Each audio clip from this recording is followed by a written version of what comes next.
Hello, good morning. এই যে মঞ্জু বিশ্বাস এখন এই যে যাচ্ছে, স্টেশনে আছে, ট্রেন ধরে নেমে গেল। এই যে নেমে কাকদ্বীপে নামলো, নেমে এখন টোটো ধরবে, টোটো ধরে ভ্যাসেলে উঠবে। এখনও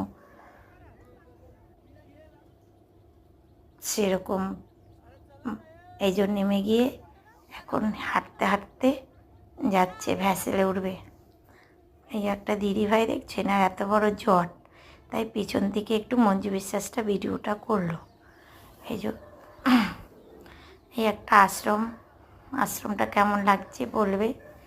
এই যে ভ্যাসেলে উঠলো, উঠেছে এখন এই ভ্যাসেল থেকে বসেছে, কোনো রকম একটু উনি সিট পেয়েছে। সিটে এই যে মঞ্জু বিশ্বাস সিট পেয়ে এই যে দেখছো, এখন মঞ্জু বিশ্বাস ভিডিও করছে। এই যে সাগরে যত রকম কি সুন্দর সুন্দর পাখি, এই দেখো কি সুন্দর সুন্দর পাখি, পাখিগুলো দেখতে খুব ভালো লাগছে, দারুণ লাগছে একদম। মানে এই ভ্যাসেলের মধ্যে এত লোক হয়েছে, মানে বলার উপায় নেই, মানে মানুষের মাথা খালি কিলবিল করছে। ভালো লাগছে দেখতে, খারাপ লাগছে না, দারুণ লাগছে। আর এটা হচ্ছে গঙ্গা, এই গঙ্গা পার হয়ে আমরা ওপারে যাব।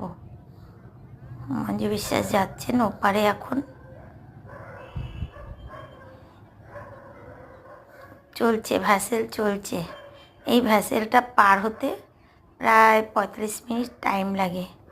তার মধ্যে পাখিগুলো না এত সুন্দর লাগছে, মনে হচ্ছে হাঁস যেরকম জলের মধ্যে ভাসে, এই সবাই খাবার দিচ্ছে, তো ওই জন্য সব উড়ে উড়ে আসে। এরা এই ভ্যাসেল চললে সবাই খাবার দেয়, তখন আসে। এই একটা জাহাজ দেখো কত সুন্দর লাগছে দূর থেকে জাহাজটা, এত ভালো লাগছে, তো একটু ভিডিও করে নিলাম জাহাজটায়।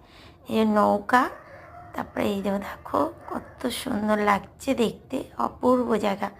ভালো লাগলে একটা লাইক সাউন্ড